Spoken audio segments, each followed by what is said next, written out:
لیجئے یہ ہے آپ کی ابن ابی حدیث، ذرا سن لیجئے، میں فیصلہ دینا چاہتا ہوں اس پر اور اس مناظرے کی روح پیش کرنا چاہتا ہوں۔ ایمان شیخین کریمین اس کا موضوع ہے مناظرے کا، میں اس پر ایک مور لگانا چاہتا ہوں۔ یہ ہے میرے پاس ابن ابی حدیث، جلد نمبر 1 ہے، صفحہ نمبر 3 ہے۔ میں پوری دنیا کے مسلمانوں کو جو اس مناظرے کو سن رہے ہیں یا سنیں گے بعد کے اندر، میں سب کے سامنے یہ حقیقت رکھنا چاہتا ہوں بشمول آپ کے، اور آپ کو تو میں خیر دل سے یار بھی بنانا چاہتا ہوں، پکا آپ میرے یار بن جائیں، میری یہ خواہش ہے۔ اب سن لیجئے، شرح ابن ابی حدیث جلد نمبر 1 ہے، اب سن لیجئے کیا کہا۔ اتفق شیوخنا کافا، یاری صاحب ذرا ایک ایک لفظ پر غور فرمائیں گے آپ، پوری دنیا بھی کرے گی۔ اتفق شیوخنا کافا المتقدمون منہم والمتاخرون والمصریون والبغدادیون علی ان بیعت ابی بکر بیعت صحیحۃ شرعیۃ، بیعت صحیحۃ شرعیۃ، کل کا اتفاق ہے اس پر، پہلوں پچھڑوں کا۔ ابن ابی حدیث لکھتا ہے سب کا اتفاق ہے اس پر، بغداد والوں کا، بصرہ والوں کا، سب کا اتفاق ہے، پہلوں پچھڑوں کا۔ جو بیعت تھی حضرت ابو بکر صدیق رضی اللہ عنہ کی، یہ بیعت صحیح ہے، شرعی ہے، شرعی ہے۔ آگے لکھتا ہے یہ نص کے ساتھ نہیں ہے بلکہ یہ اجماع کے ساتھ ہے، اجماع امت کے ساتھ ہے۔ اب یاری صاحب اگر آپ مثبت مزاجی سے کام لیں، میں آپ کا شکریہ ادا کروں جو آپ میری تائید کر دیں آج اس میری ٹرن میں یا اپنی ٹرن میں، ماشاءاللہ آپ اپنا فیصلہ مانے، میرا نہیں بنتا نہ بن اپنا تو بننا۔ یہ آپ کی ہے شرح ابن ابی حدیث۔ اب اس کے بعد اور کلام کی کیا گنجائش ہے؟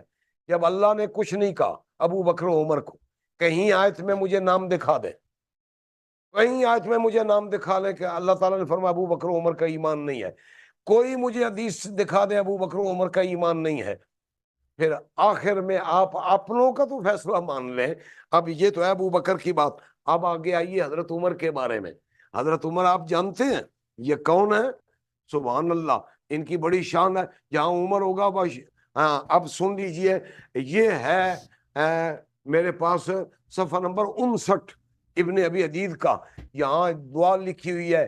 یہ عمر وہ ہے، اللہم اعز الاسلام، میرے حضور نے رب سے یہ مانگ کر لیا ہے اور رب نے اپنے محبوب دے مطالبے اتے عمر نبی نے عطا فرمایا ہے۔ سبحان اللہ، سبحان اللہ، عمر ڈیمانڈ ہے اسلام کی، عمر ڈیمانڈ ہے نبی اللہ کی، عمر عطا ہے اللہ کی۔ آپ کسے کہہ رہے ہیں کہ یہ کافر ہے؟ نعوذ باللہ من ذالک۔ کچھ غور کریں تو آپ کو میں نے یہ سارا آپ کی کتب سے بھی تائید اپنے موقع پر پیش کر دی ہے۔ آپ جتنی باتیں بھی کر رہے ہیں یہ ضابطے کی کر رہے ہیں، ضابطہ تو یہ بھی ہے شراب پی گا تو اتنی سزا ملے گی، لیکن ارتکاب کرے گا تو ملے گی۔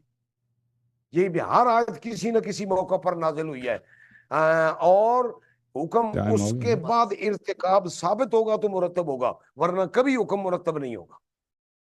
اب آپ بتائیں پھر میں عرض کروں گا۔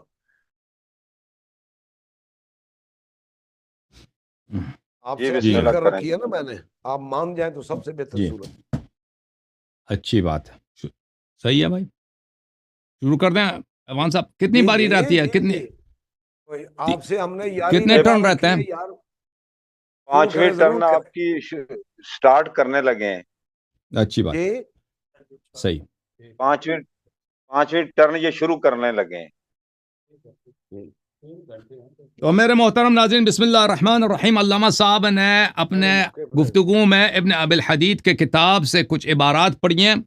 وہ عبارات یہ ہیں میرے محترم، شرح نہج البلاغہ جلد نمبر 1، القول فيما يذهب إليه أصحابنا المعتزلة في الإمام والتفصيل والبغاة والخوارج۔ کہتے ہیں کہ ہمارا فرقہ معتزلہ کا عقیدہ مسئلہ امامت میں کیا ہے، اس کے متعلق وہ بات کر رہے ہیں۔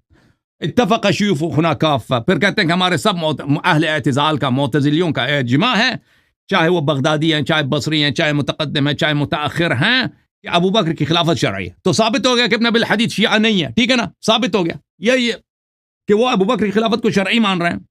اور اس کی خلافت اختیار سے تھا، تو بالکل یہ شیعوں کا عقیدہ نہیں بتا رہا، یہ اپنا عقیدہ بتا رہا ہے.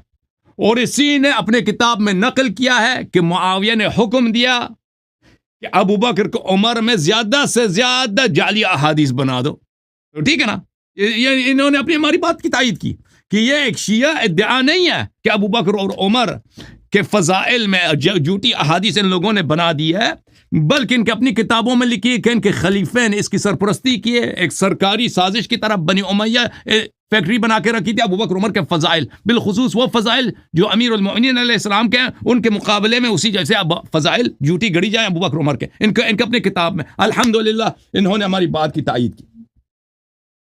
پھر یہ کہتے ہیں کہ اتجعل فیہا من یفسد فیہا، یہ استفہام انکاری ہے. سبحان اللہ، سب ملائکہ کو انہوں نے کافر بنا دیا. کہ ملائکہ نے اللہ تعالیٰ پہ رد کے، انکار کس کو بولتے ہیں؟ رد بولتے ہیں، یعنی آپ کا کام غلط ہے کہ آپ زمین میں ایسے شخص کو خلیفہ بنانا چاہتے ہیں یا اللہ کہ وہ زمین میں فساد کرے گا اور خون بہائے گا. یا انہوں نے فرشتوں نے اللہ پہ، جو اللہ پہ انکار کرتا ہے اگر وہ کافر نہیں تو کیا ہے؟ اور بھائی آپ اس کو کیوں استفہام انکاری بنا رہے ہیں؟ کیوں استفہام تعلماً نہیں بناتے؟ استفہام کا مطلب ہے کیا؟ طلب فہم کے لیے، انکار کے لیے نہیں. یا اللہ میں حکمت بتا دیں اس کام کا ادب کے ساتھ. لا بل عباد مکرمون لا يسبقونه بقول. اب ملائکہ عباد مکرمین ہیں، وہ صحابہ کی طرح نہیں ہیں کہ تقدم کریں، قول میں سبقت حاصل کریں. لا يسبقونه بالقول وهم بأمره يعملون. یہ عباد مکرمین سر نہیں کہ اللہ تعالیٰ کی الوہیت کا انکار کر دیں کہ آپ کا کام غلط ہے. انہوں نے انجانے میں سب ملائکہ کی شیعوں کی ضد میں آ کر سب ملائکہ کی انہوں نے کیا کر دی؟ تکفیر کر دی. اچھا، اب میرے محترم ناظرین، میں مزید اپنے کیس کو محکم بناتا ہوں کہ رفع الصوت قرآن میں صریح ہے کہ رفع الصوت بالکل واضح ہے بھائی. رفع الصوت، چیخنا چلانا رسول اللہ صلی اللہ علیہ وسلم کے دربار شریف میں یہ بے احترامی ہے. علامہ صاحب سے میں نے بار بار پوچھا کہ بے احترامی کیا؟ نبی صلی اللہ علیہ وسلم کی، ایک عام مومن کی بے احترامی جو ہے فسق ہے، ٹھیک ہے نا. رسول صلی اللہ علیہ وسلم کی بے احترامی جو ہے مومن کی بے احترامی جیسا نہیں ہے، ادھر اور ہی شان ہے.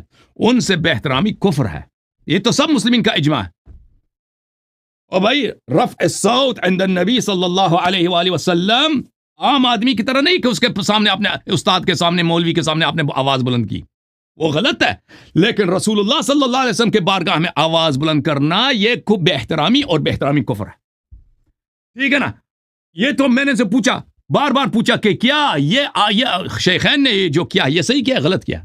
آپ اس سوال کا کیوں آپ نے جواب نہیں دیا کہ شیخین نے اس واقعے میں جو کام انجام دیے ہیں انہوں نے صحیح کیا یا غلط کیا ہے؟ اگر غلطی ہے تو کس درجے تک ہے؟ ٹھیک ہے نا.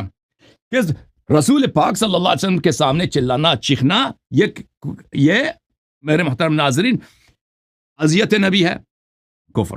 یہ بے احترامی نبی ہے، کفر. حبط عمل ہے، کفر. پھر انہوں نے تحاکم نہیں کیا نبی صلی اللہ علیہ وسلم کے پاس، وہ بھی کفر. مزید محترم ناظرین ملاحظہ فرمائیں، کتاب بخاری چاپ دار احیاء تراث العربی حدیث نمبر 114 عبداللہ ابن عباس سے روایت ہے. اشتد بالنبی صلی اللہ علیہ وآلہ وسلم وجعہ، نبی صلی اللہ علیہ وسلم کی بیماری سخت ہو گئی تو فرمایا کہ ایتونی بکتاب اکتب لکم کتابا لا تذلوا بعدہ، کتاب لے کے آؤ، آپ کے لیے میں کیا ایسی وصیت لکھ دوں کہ اس کے بعد کبھی تم گمراہ نہ ہو جاؤ گے. عمر نے کیا فرمایا؟ عمر نے کہا ان النبی اللہ غلبہ الوجع.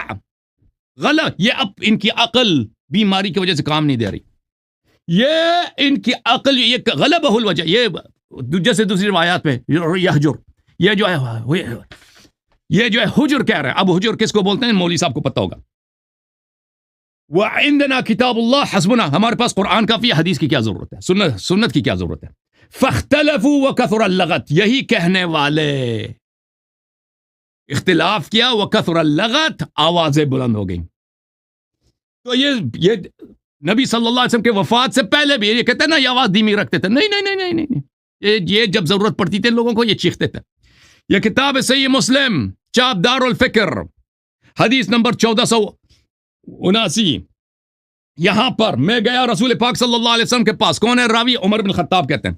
رباح وہاں پہ تھے. رباح نے میری طرف دیکھا اور نبی صلی اللہ علیہ وسلم کی طرف دیکھا. میں نے کہا اجازت دو کہ میں پیغمبر کے پاس آ جاؤں. رباح نے کچھ نہیں کہا مجھ سے. فقلت یا رباح استاذن لی عندک علی رسول اللہ صلی اللہ علیہ وسلم. رباح میرے لیے اجازت لے لو، میں پیغمبر کے پاس آنا چاہتا ہوں. رباح نے کمرے کے اندر دیکھا، پھر میری طرف دیکھا، کچھ نہیں بولا. ثم رفعت صوتي فقلت يا رباح استأذن. میں نے اپنی آواز بلند کی. ان الذين ينادونك من وراء الحجرات اکثرهم لا يعقلون. کہ کمرے کے باہر سے اس نے پھر آواز بلند کیا. یہ مسلم میں موجود ہے. اچھا صحیح بخاری چاپ دار احیاء التراث العربی حدیث نمبر ہے 569. ان عائشہ قالت اعتم رسول اللہ صلی اللہ علیہ وسلم بالعشاء. رسول اللہ صلی اللہ علیہ وسلم رات کے وقت عشاء ادا کرنے لگے. رات کے وقت. اچھا حتی ناداہ عمر نے پکارا, چیخ مارا, الصلاۃ نام النساء والصبیان. نماز کیوں نہیں پڑھاتے آپ؟ عورتیں سو گئی, بچے سو گئے ہمارے, آپ نماز نہیں پڑھا رہے. ناداہ عمر, یہ ناداہ عمر نے کہا بھائی, یہ پھر اس نے آواز بلند کیا. اچھا ملاحظہ فرمائیے, یہی روایت مسلم میں بھی موجود ہے. صحیح مسلم چاپ دار الفکر بیروت لبنان میں باب وقت العشاء وتأخيرها. رسول الله صلى الله عليه وآله وسلم اعتم ليلة من ليالي بصلاة العشاء فلم يخرج رسول الله صلى الله عليه وآله وسلم حتى قام. قال عمر بن الخطاب نام النساء والصبيان وذاك حين صاح عمر بن الخطاب. صاح, اس واقعے میں عمر نے صیحہ مارا تھا, چیخیں ماری تھی اس نے.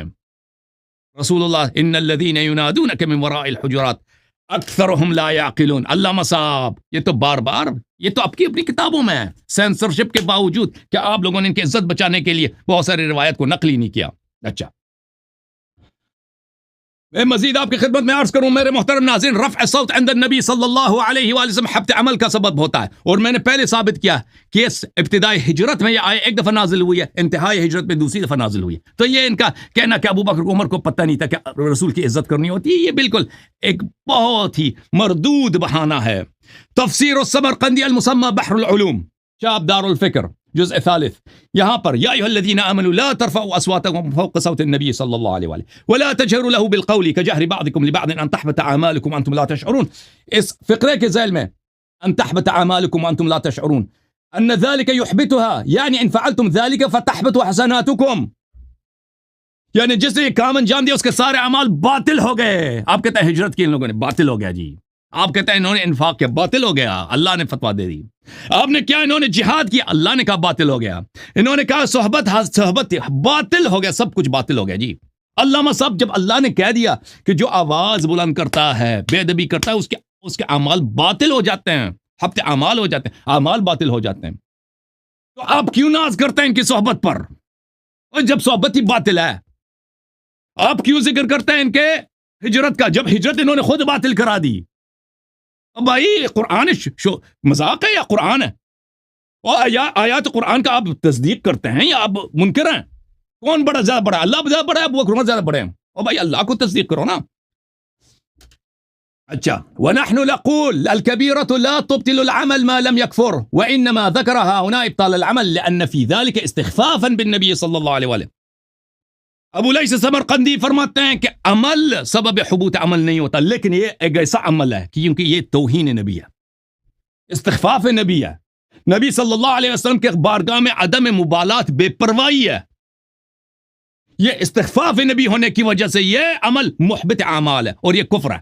کفر بھلی انما یہ سری ہے ان کی بات کا. یہ الشفاء بتعریف حقوق المصطفى للقاضي عياض اليحسبي جزء الثاني چاپ دار الكتب العربي. وقال الله صفحہ نمبر 946 وقال الله تعالى يا ايها الذين امنوا لا ترفعوا اصواتكم فوق صوت النبي صلى الله عليه وآله ولا تجهروا له بالقول كجهر بعضكم لبعض ان تحبط اعمالكم وانتم لا تشعرون ولا يحبط العمل الا الكفر. اي اللهم صاب لا عمل, یہ عمل ایک ایسا عمل ہے چیخنا رسالت پناہ صلی اللہ علیہ وسلم کے بارگاہ میں کہ یہ کفر ہے, کیونکہ یہ استخفاف نبی صلی اللہ علیہ وسلم ہے, اور عمل صرف کفر کی ذرے سے محبت ہوتا ہے. الحمدللہ.